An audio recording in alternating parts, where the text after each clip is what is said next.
Hello and good morning to everyone. Ito ang track and field oval. Mga batang Dasmereño na inabot ko nagpapalakas sa larong sipa. Mabuhay kayo. Napakalinis, malawak at sariwang-sariwa ang hangin sa lugar. Sa kalayuan ay may ilan ding kabataan akong inabot na masaya at seryosong naglalaro. Gawi doon ay ang kolehiyo ng Dasmariñas, Cavite.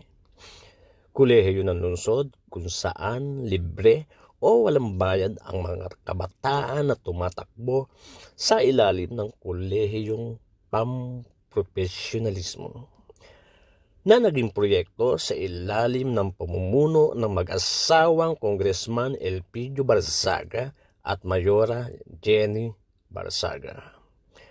Ang ating nakikita ay nagpapatunay na tayo ay may pag-asa lagi sa ating gobyerno.